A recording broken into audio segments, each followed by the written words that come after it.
everyone, and welcome to the Jeff Willis Show. Today I have with me John F. Bremer Jr. Now, John's dialing in from Bellingham in the USA, beautiful spot between Vancouver and Seattle. So now John is the Chief Technology Officer and Chief of Business Development at Lifted Viz, which is a data visualization company. What does that mean? Well, we're going to find out soon. But it's important to you as a digital entrepreneur actually to get the data you need to make decisions that matter quickly. He began his high-tech career working for 10 years as a linguist in the US Air Force and Reserve. I don't know whether he's got his pilot's license, but we might find out about that as well.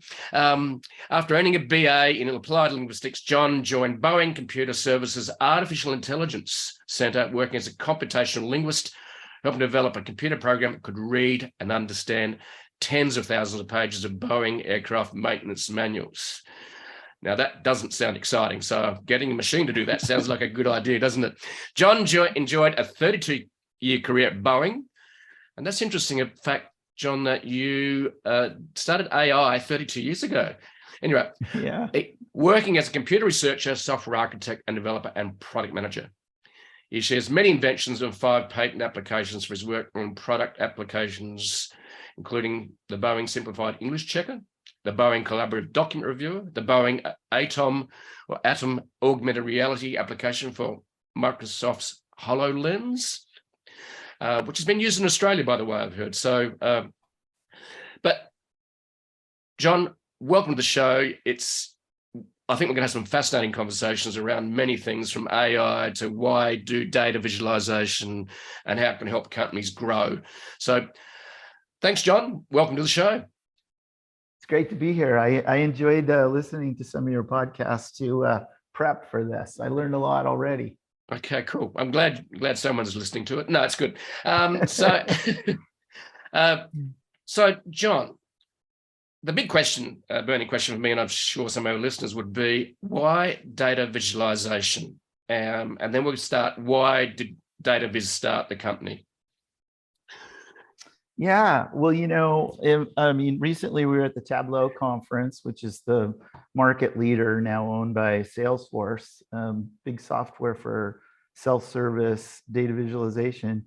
And, they were saying only about 30% of companies in the world are data-driven right now.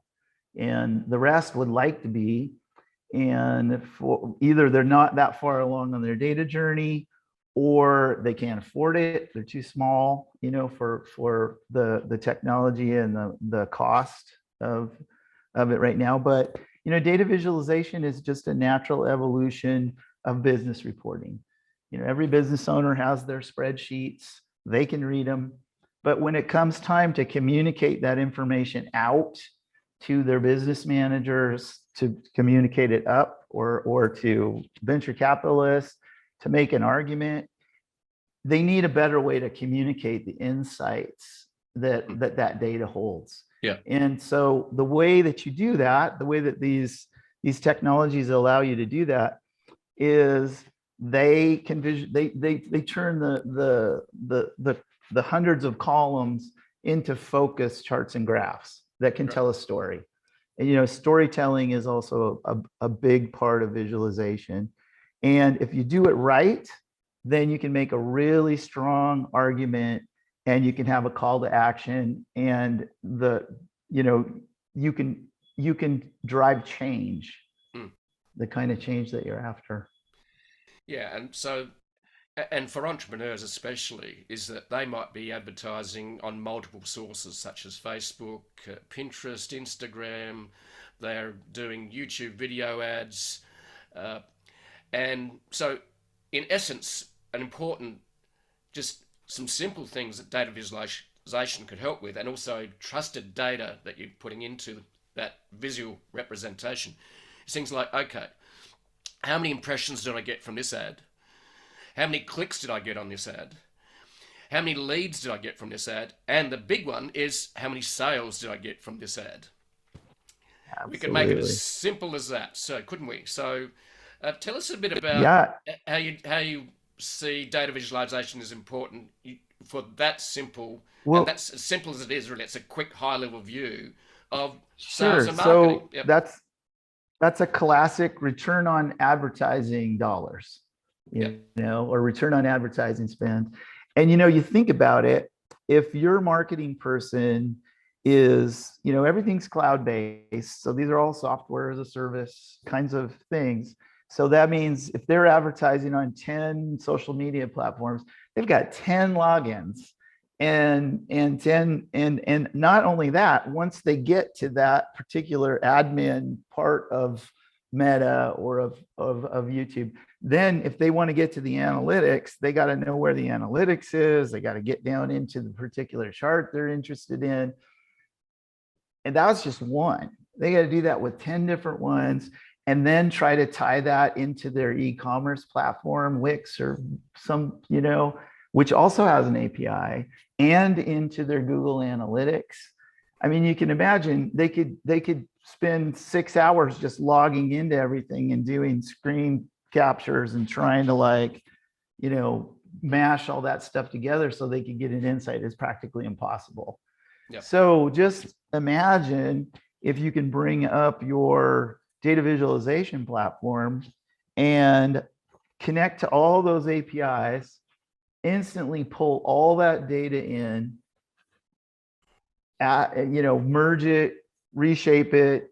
One time there's products that do that, Tableau Prep, Microsoft Power Query, and that help you get that data flow set up initially. Now you've got one-stop shopping where you can see, oh man, what was my conversion rate on my dollar spent on Google Ads versus Pinterest? And I can say, man, I'm getting, 30 times more return on investment on my Google ad than I am on my Meta ad. Man, I'm going to shift some money over so I can drive better sales.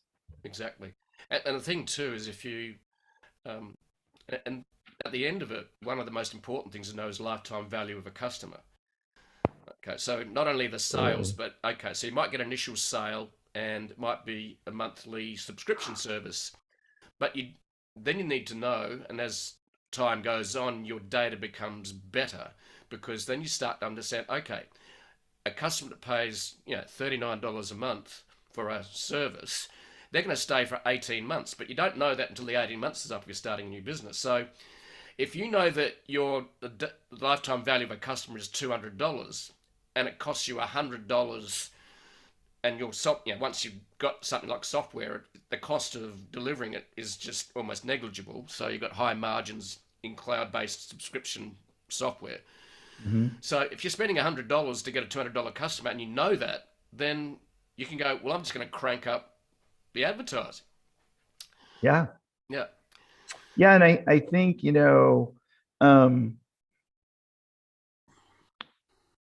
it's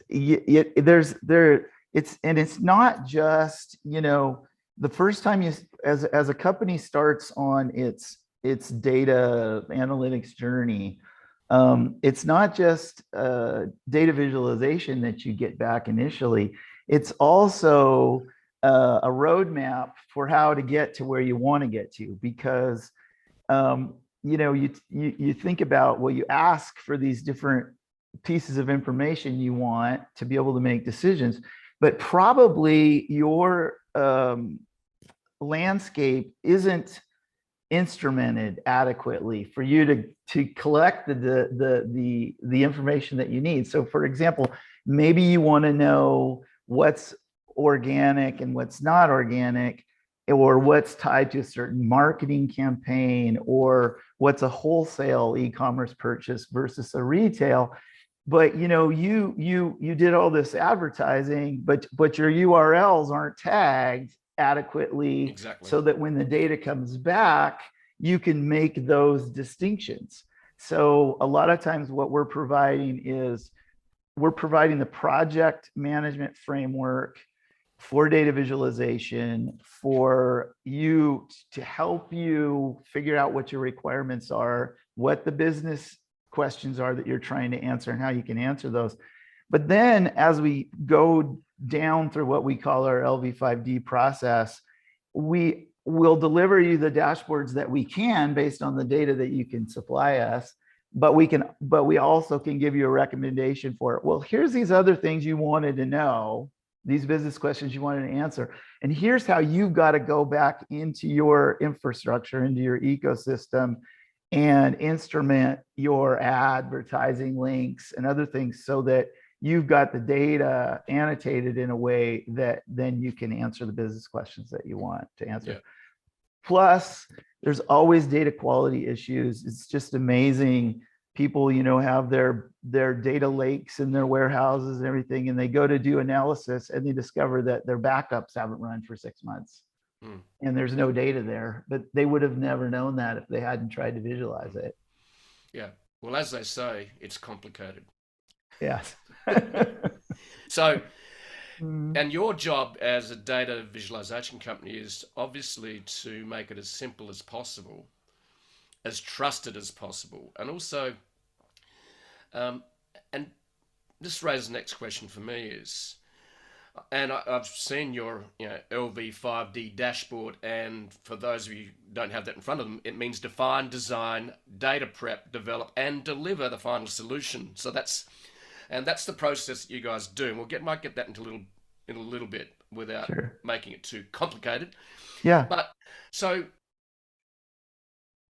you go and talk to a company and going, we're going to give you great data visualization, but what's important? So do you use AI to actually help you with that, or do you start with templates for certain types of functionality? Like, is there a template for a sales and marketing data visualization? Is there one for HR? Is there one for accounting? I'm interested about that. And also the next question begging that is, do you use artificial intelligence to help you with this as well? So artificial intelligence is there. It came into Tableau via Salesforce. So there is deep learning. It's not mainstream. It's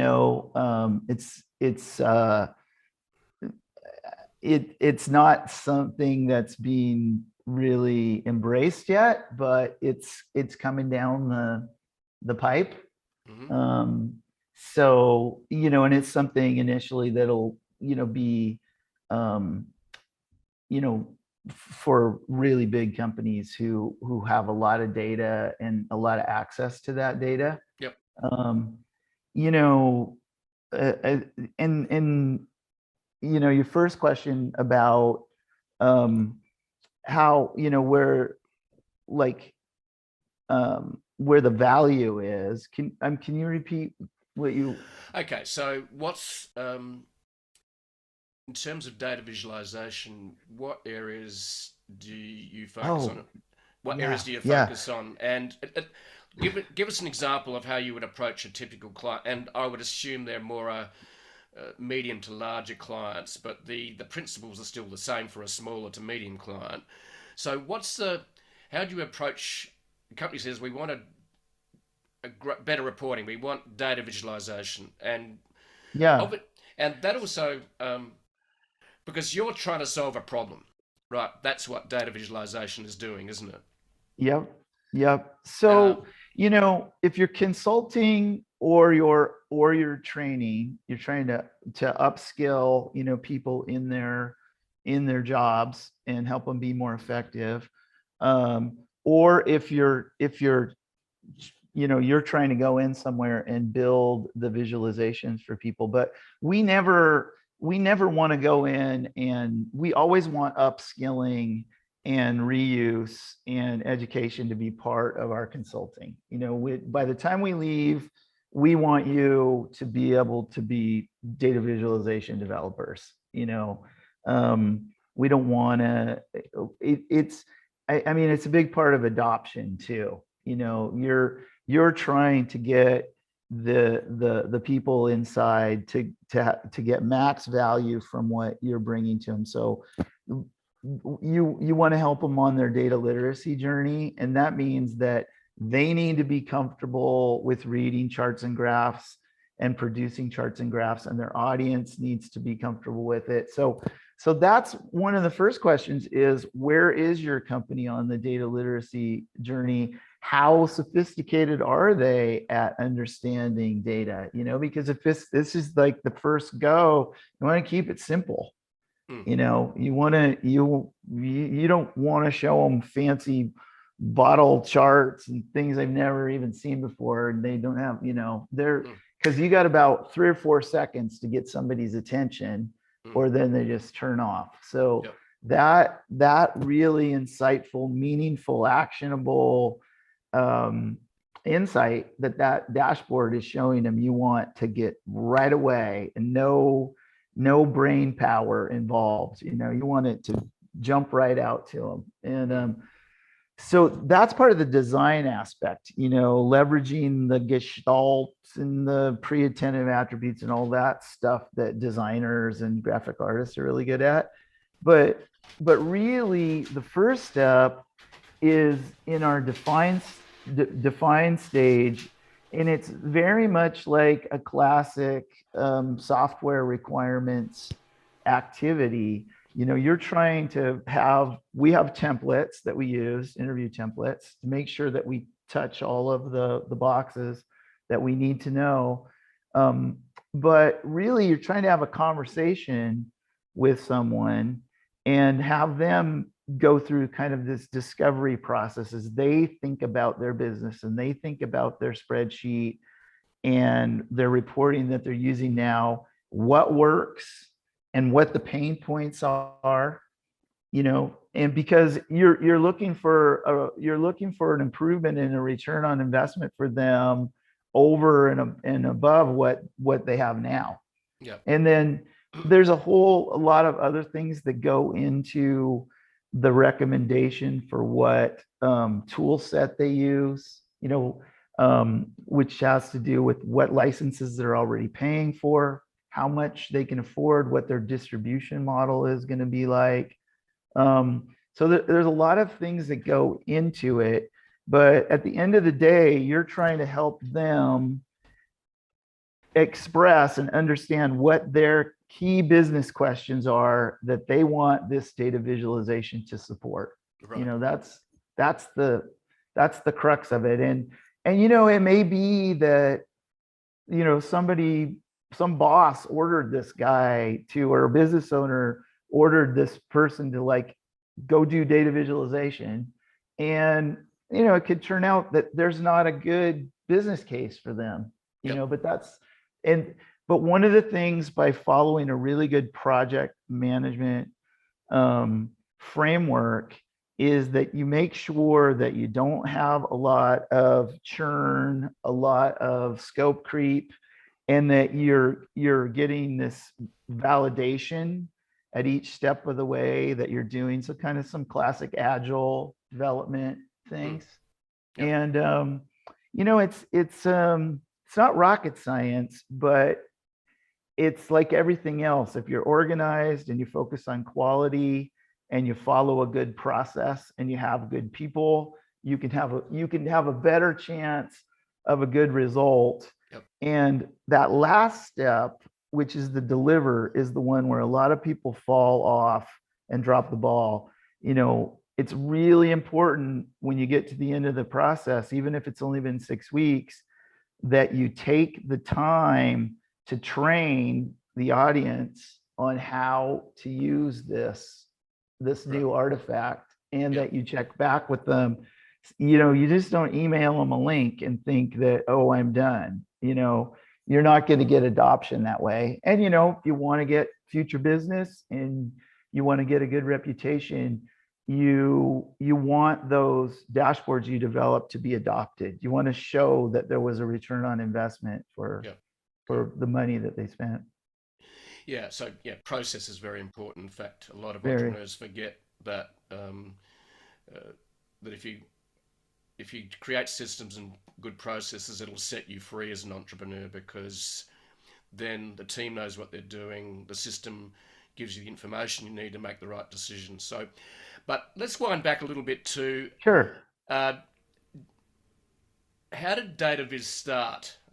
Because you're not the only person there. Tell us a bit about what was the original idea for DataViz? Did it come from someone noticing a problem, And No, who's on so the team? So, or is it it's just like you saw a need that maybe needed to be filled, such as, you know, yeah, 30% are only doing data. So, yeah, it's an interesting story. So Lifted Viz, we've only been going we're going on 2 years.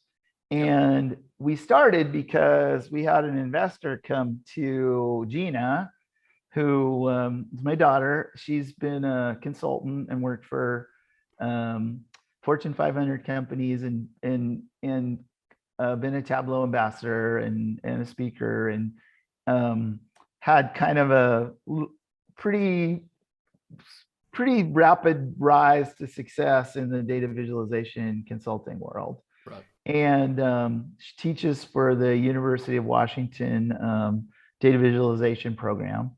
And and she got approached with some money, an offer to start a data visualization consulting and training company. And her big interest being in, she worked for Slalom and some other big consulting companies where, or consulting organizations within companies where there was no process. It was all based on the talent. You know, the business model was we're going to hire the best people, the best data visualization designers in the world. And when we send them out into these different companies, the Costco's and T-Mobiles and Amazons and Googles, they're going to succeed. And we're going to charge a lot of money and they're going to succeed just based on their talent and their experience. And that was always frustrating for her because she saw that as really, you know, inefficient. And she's a math major. You know, she wants just the right amount of process, right, not too much and not too little, you know, not process for its own sake, but process to drive success. So she said, okay, here, I'm happy to work on a business plan and we're happy to take your money and give it a shot. And, but this is what we want to do. We want to really focus on project management for data visualization, on data storytelling and good design, and reusable templates. And you mentioned the different niche areas that you might work in. And really, one of the most interesting ways to divide up the market for data visualization is by data sources. right, So it's like, do you work with QuickTime data? Do you work with QuickBooks data? Do you work with Wix data? Do you work with Salesforce data? And then those data sources kind of tend to define the kind of visualization that you want to do based on that particular spreadsheet or database table that's coming out. You know, the dimensions and metrics that are in that really sort of constrain the kinds of insights that you can take from that and the kind of charts and graphs that you use to explore that or to you know, we talk about exploratory and explanatory databases or data visualizations.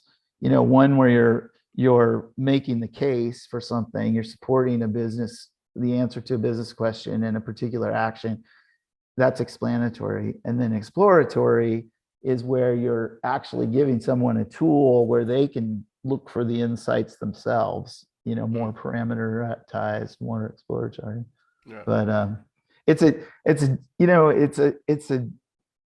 there's a lot to the whole landscape right now, but a lot of it comes, you know, when you sit down and you learn it, it all seems kind of like a natural evolution and a lot of common sense, but the devil's like in the details, like everything else. So let's get to maybe a practical example. So which we mentioned before, which is say marketing and advertising. Sure. So you said that the data viz that Lifted Viz would, the way they'd approach it would say, okay, what are the data sources for that market? But you still need to pick an area, don't you? Like marketing, advertising, you're going, then you'd go, okay, where's the data sources for this? And that's really what you mean by that will define what you end up producing as a report and delivering. Is that correct? Yeah, that's correct. Yeah. So, I mean, if you're lucky, the customer comes to you and says, "Man, we got a tough problem. We've got all these data sources, and we're going crazy. We need a focused view, and we need to be able to tell if one advertising channel is outperforming another." I mean, anybody that sells anything and advertises has that kind of a question, to answer. Yeah. And I think it's easier now. I know at one point Gina was working for Nordstrom and doing a similar kind of application and data visualization. And it was really challenging because they had television advertising and they had print and they had, all this. It wasn't a link coming in that you could track with your Google Analytics. You had to use a coupon code off of a ad from a magazine, which wasn't really that long ago. No. And, so I think now it's actually, there's more opportunity to have better visibility, on where your conversions are coming from and how your advertising dollars are being spent. And of course, there's big companies like, Adobe and others that offer, monolithic systems to manage all of that, but they're big and they're expensive. And I think the majority of people are out, on their own. They got a marketing person, they got their e-commerce site, and they just need to pull this stuff together in a way. One of the challenges is that these different data visualization platforms, Tableau, Power BI, Google Data Studio, they need to connect to the APIs. And so first thing, you got to have credentials.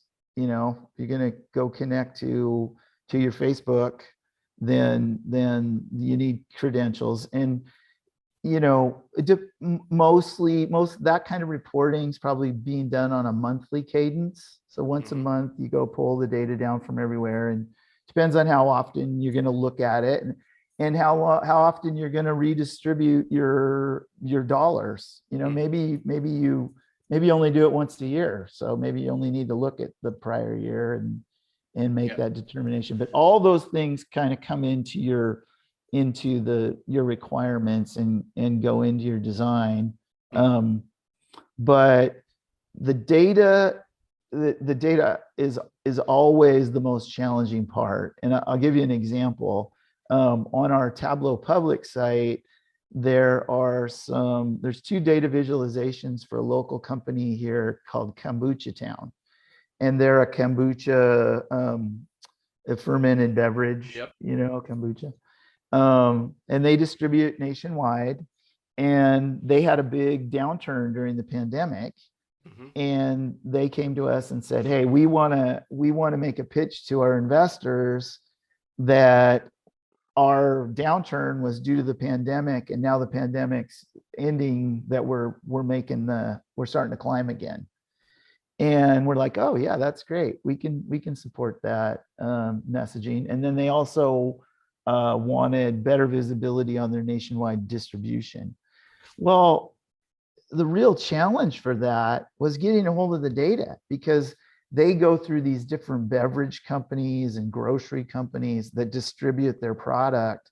So a lot of the data that they needed was out in the databases of these logistics companies, basically. So it took us, I don't know, maybe 6 weeks of calling and emailing and working.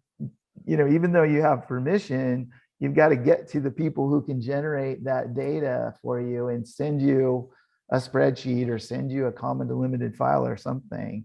And then you get all this data, and I think there was 50 different spreadsheets, and all in different formats and divided up. So then you have like this real puzzle to, okay, how do you put this all together in a unified, normalized data source format?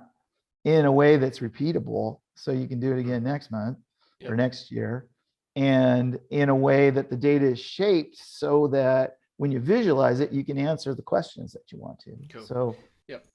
So just I'm not an expert in data visualization, so I'm sure. trying to understand. So we get data, raw data like spreadsheets. Okay, we get Yes. it from multiple sources, or we get it from an API from Facebook, or we get an API from Google. Yep. Then do you plug something in between to actually try and control and manage that multiple data? And then do you then provide the visualization technology after that? Is that the three layers? Data, an intermediary, such as, and that could be Tableau, and then you guys provide uh, the data visualization tech to put it in Yeah. that data into. Is that how it happens? Yeah. So I think you can think of two classic roles in the process that are on the, I mean, you have the business people and the project manager, but then you have the data engineer and you have the data visualization developer. Now they might be the same person, Mm-hmm. but they typically in a bigger organization aren't. And the data engineer is the person who is figuring out how to get all that data, either through queries to a database, but somehow getting it somewhere where the data visualization software can connect to it. Right. And there's a whole huge industry of data connectors. Mm-hmm. So those typically are just a streamlined web software as a service that will connect to the API, whatever it is, and put and then go be able to get that data and then save it out in like a Google sheet or an Excel spreadsheet somewhere where where your data visualization software can connect to it. Right. But that piece of reshaping the data, so in classic database terminology, you're either joining it or unioning it, and you're normalizing column header names. I mean, you can't union if you got last name and first name in two columns in one spreadsheet, and in this other spreadsheet you got whole name. You can't union those together. So there's always this data cleanup and shaping. And there's super powerful tools. You may not have to do any of that. You may get a spreadsheet dumped out of a database that's absolutely perfect for visualizing. Or you may get these 50 sheets from all these different distributors that are all just a mess and they need a lot of cleanup. And the different major players offer either an integrated tool set, like Microsoft offers Power Query that you can use with Excel or with Microsoft Power BI. And that's a super powerful GUI based drag and drop, fix your data up, different data sources, combine them, graphically, and it'll help you. And there's some AI in that.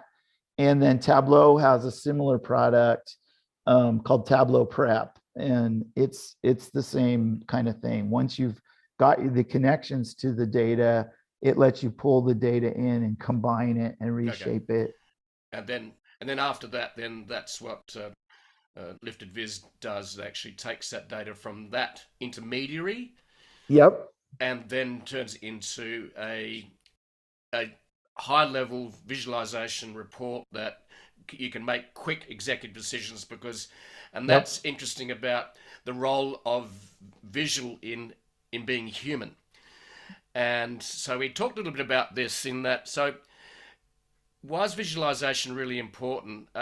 Because we as humans can make, and you told me that it's because we can, in a matter of milliseconds, make sense with our eyes, whereas the brain's still trying to work it all out. So exactly. So visualization as humans, why is it important? And then the next question I ask after that is, which is a little bit off piste, which is going to be about, is Mark Zuckerberg going to change the world with metaverse, which is about us living in a visual, or a I suppose a augmented reality world, or a, so we'll talk about that next. But let's go back to the importance of visualization for us as humans and why it's important. Yeah, so I mean, we could process information 60,000 times faster visually than we can, in any other way. And that's because of our long, 100,000, 200,000 years, if you're in Australia, of human evolution and survival mechanism, needing to be able to have a reptile brain that can assess the situation without having to think about it. And so there's a whole classic design, a field of design that works on Gestalt principles of visual processing. And I wish I had a classic one, but one of the classic examples they use is color. And they show a chart with hundreds of numbers on it in just all over the page. And they ask you how many threes are on this page. And you like hunt around and you try to find all the threes, mixed in and count them. And then they flip to the next screen and they have all the threes colored red and everything else is gray. And there's 6 of them. And in like instantly, right, that there's 6 threes. So that's one of the classic examples. And of course, the use of white space and a lot of other things, the way that we read in a Z pattern, Westerners anyway, from left to right and then down to the bottom left corner and across. Those are things that the audience can't even help, so you're using these techniques in the way that you lay out the visualization so that when they look at it, they can't help themselves because they are not even thinking about it. Their brain has already made a determination about what's important and what isn't because of the way you presented it on the visualization. And those are the things you really want to take advantage of. And they're not really, if you've got a graphic artist on your team and you're making the visualizations and they have all this training and they have this artistic sense, then they can push back and say, get rid of 2/3 of what's on the screen, more white space, less clutter, less color. Let's focus, Less is more. Less is more. And one of the ways that you can help the STEM people out, that, the mathematicians and statisticians and scientists, is you can give them a template that's already been designed by a designer and they're just putting the data in the places, but they don't have to make a decision about fonts and spacing and header size and secondary header size and colors and, so that they can leverage good pre-attentive use of pre-attentive attributes and good design without having to know why it's good. So that's a big. Yeah, and obviously then the use of different colors to actually make things pop. So, and you might say, I only want 7 things on this page. That's it. I don't need 15. In fact, I might only need 5. And what colors do we put them in, and how much white space do we use? And that comes down to good design, isn't it? So, and that can make the difference between a sales page that works and a sales page that doesn't work. Absolutely, and you cannot discount the value of aesthetic, that it's pleasing. So even that executive, who's getting this report pitched to him, this guy's arguing for more budget next year to his boss, and he's got this. Not only does he have the chart that clearly demonstrates that his part of the business is making a great ROI with the investment money they've gotten, and they should get more. But if that's attractive, if that has really good design and a really powerful message, it's going to be, like you say, it's going to sell better. And you can change things like the color of a call to action button from red to orange, and you can double sales. We can change the headline, or we can change the font. Uh, Uh, so, or you can put a video in instead of a static image. There is so much going on. So, now let's leap onto something that's a little bit off topic in terms of, well, it's not. It's still on visualization. Now, Mark Zuckerberg's almost betting what was Facebook and turning into a virtual reality company where he's almost wanting us to live with headsets on. yeah, So, what's your view on this? We had a little quick chat before we started. yeah. Is he too early? That's one of the questions I'm asking. Are we all going to be wandering around with sets and keep, uh, in our rooms and don't go out anymore?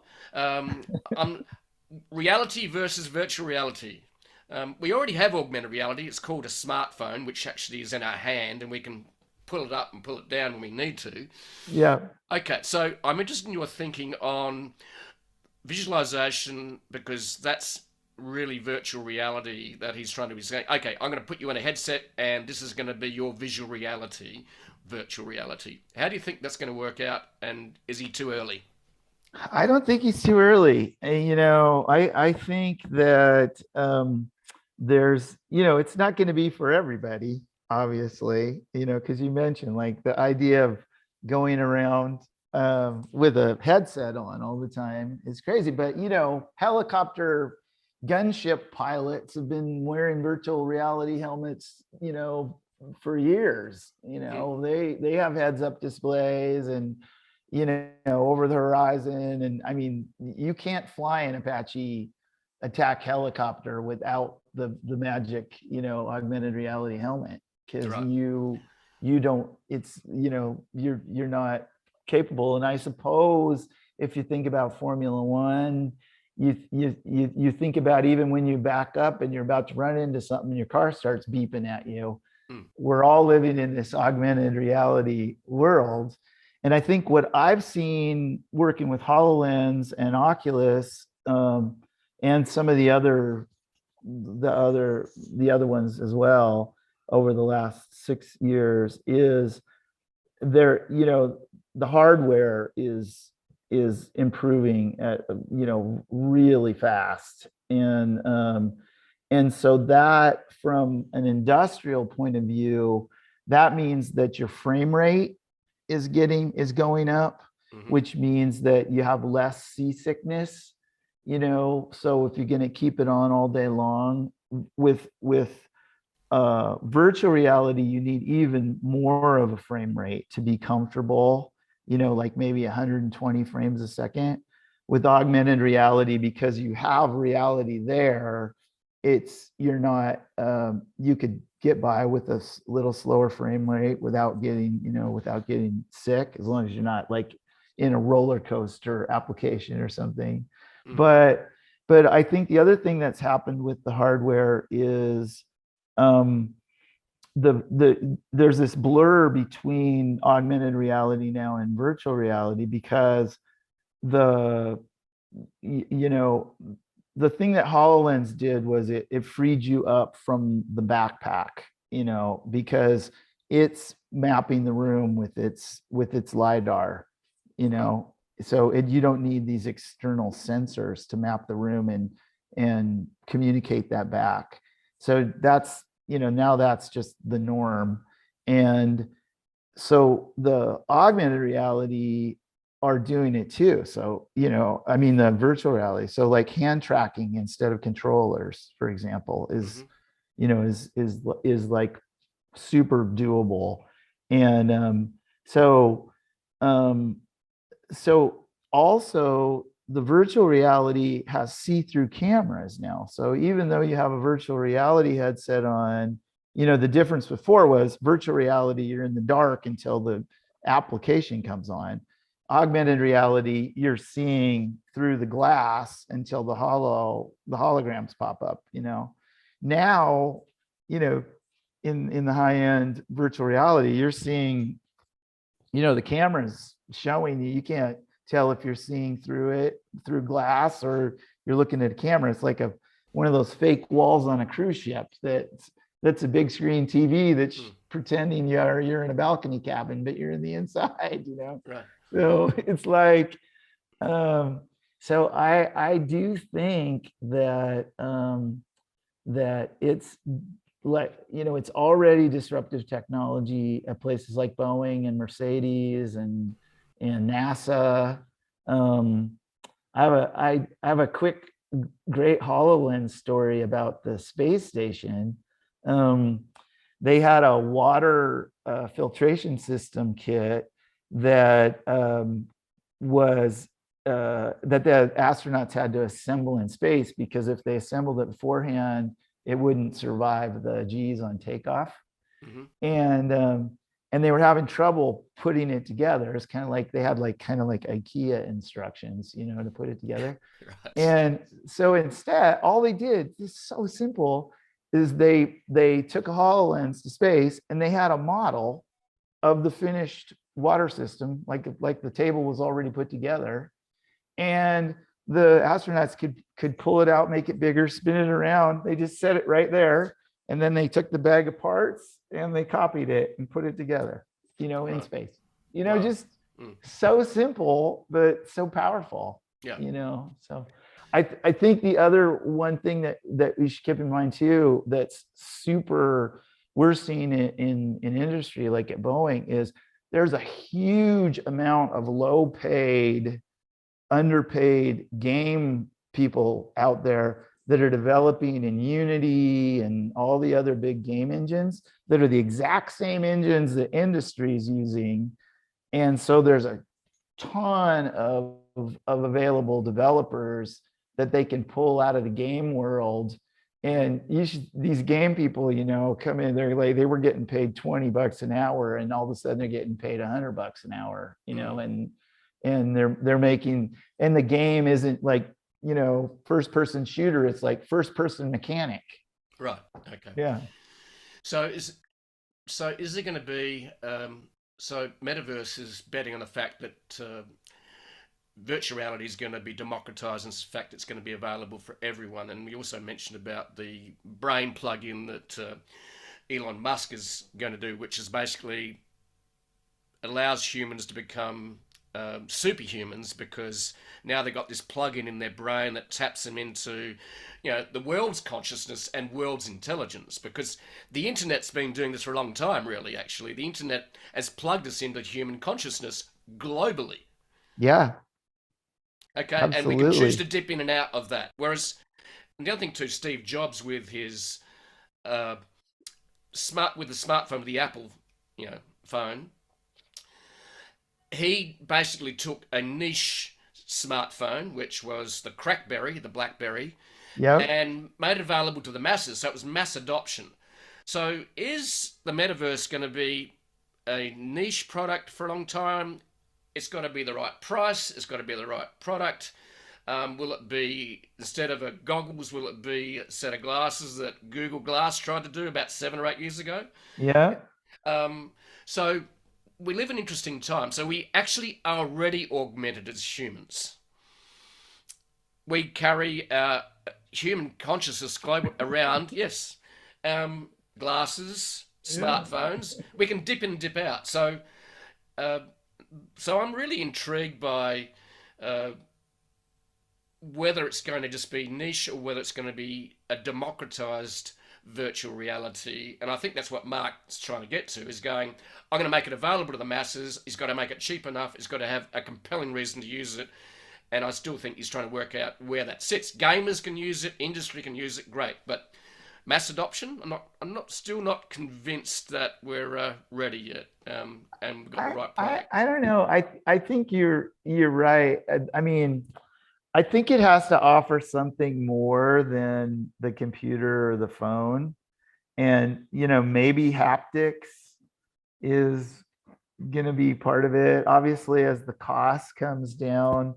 We were just in Europe and for 6 weeks. So I took like 7 different plane flights. So I watched a lot of movies, and I watched Ready Player One again, and and it's fascinating for me because it's like I've been in that world using that, and you notice certain things, but like the haptic suits, there's a new Netflix show right now, or Amazon Peripheral, I think it's called.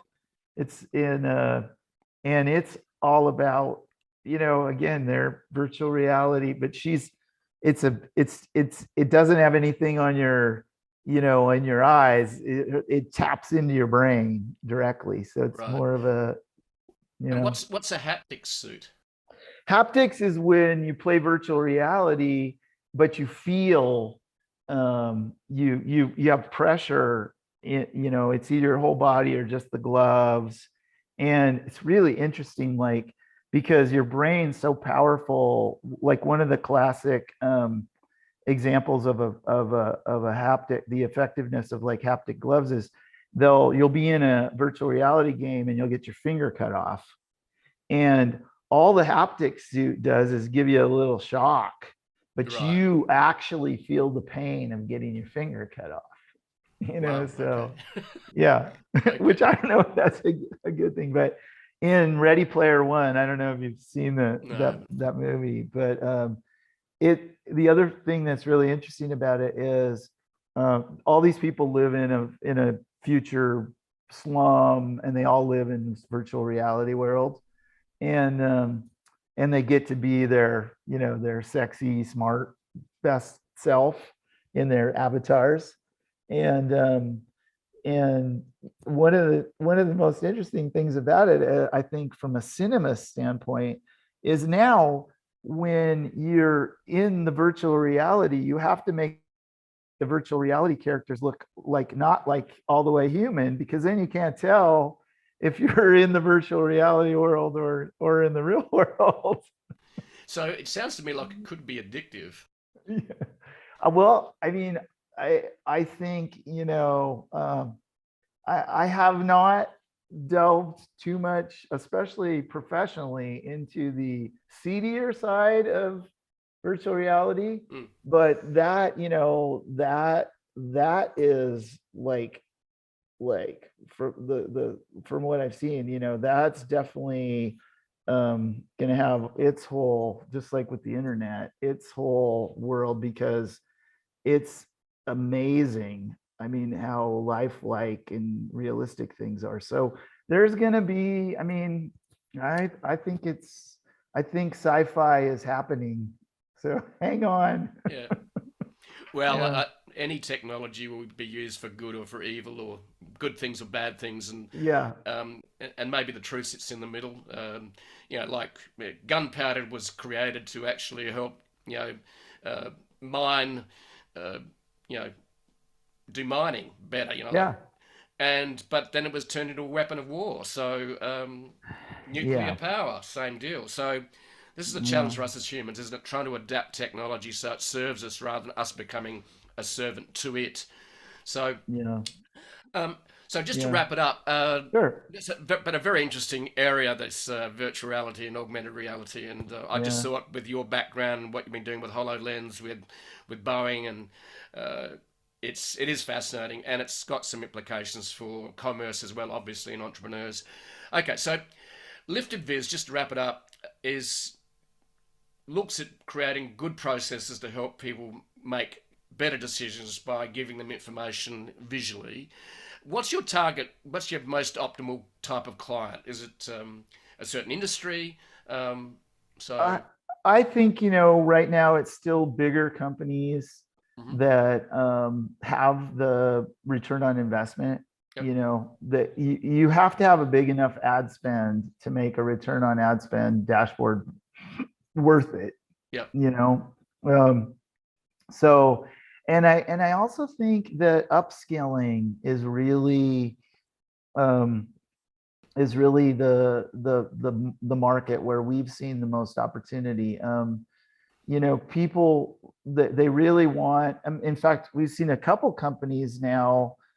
Data Society's one, and what was the other one? Meta something. But they actually have a program, where they come into your company with an app, and a whole like catalog of business analytics training, and help you manage and track your, plan your goals, and train your staff to help your company on its data driven journey. So that seems to be somewhere where there's some startups and venture capital companies going into it. So, for us, I think where we're in the lead is in project management for data visualization. I think that's one of our real strengths, because I think Gina basically invented LV5D, and it's proven out. And then the other thing we've been really good at is upskilling people in good design and good template use. So I think the model, that we're hoping to pursue is to continue to get more opportunities to host workshops inside of companies, in addition to the ones we do here in our office, and help train this next generation of data visualization developers. Okay, so so number one is you go and consult, then the other one is train. Do you have a tool that then is the dashboard as a software, or? No, we recommend one of the COTS products, and a lot of companies already have Microsoft Power BI, for example, because they have the stack. Okay. Google, maybe they're a Google shop. Google Data Studio is free. So, if you can't afford to pay for data visualization software, and then if you want the creme de la creme, you're a big company and you want the really top shelf data visualization, then you go with Tableau. And what's the free Google tool? Because that's what people would be quite interested in. Yeah, it's called Google Data Studio, and it's just part of the Google Workspace. Yep. It's one of the tools. It's right there with Google Sheets and Google Analytics and cool. All those, and it's great. It doesn't have the interactivity of the Microsoft or the Tableau, but it's very effective, and it has a great, because it's web-based, and it leverages the whole Google permissions and all that. It's very easy to make a really effective visualization and distribute it in a really secure way. Right, cool. For free. Cool. That's a lot of people like to hear that word, free. Yeah, for startups and smaller businesses, it's absolutely the way to go. All right, cool. So, John, thank you very much for your time. Is there any sort of words of advice regarding if you want to create a great data visualization? Any tips? Just quick couple of tips before we go. I would say, take a class, take a workshop, take a Udemy class, invest in some training. It's not, and actually build, go through the process of actually building a dashboard. It doesn't have to be fancy, but get some training and build something for real. And, because if you just try to like open up one of these complicated softwares and go for it on your own, you're probably going to get frustrated. Okay. And yeah. So what you're saying is go and get some simple training from Udemy maybe, and then go and do it, because you learn by doing. Yeah, absolutely. Okay. Awesome. Yeah. Yeah. Thank you, John, for your time. It's been a pleasure. We went down a couple of rabbit holes, and we had a bit of fun with that. Mark Zuckerberg and the metaverse. Is virtual reality going to happen? It will. What will that look like? Well, we're about to find out, and we're in the middle of it. We just don't know it yet. It's like a bit like a frog in a pot. So I hope we don't end up like the frog. Yeah, no, well, hopefully not. Yes. So yeah. All right, John, thank you very much for your time. Great to chat. And you live in a beautiful part of the world in Bellingham. And I would love that. I need to do that road trip between Seattle and Vancouver one day. And Yeah, come visit. I will. I'll drop in. We'll show you around. And do you love fishing? Do you love what? What do you We're having we're going to get snow here. It looks like on Monday, and we're having a really early winter. So our snow skiing season is a big deal. We have Whistler, and we have Mount Baker right here, which is really famous. Cool. And then we're big into sailing and boating here.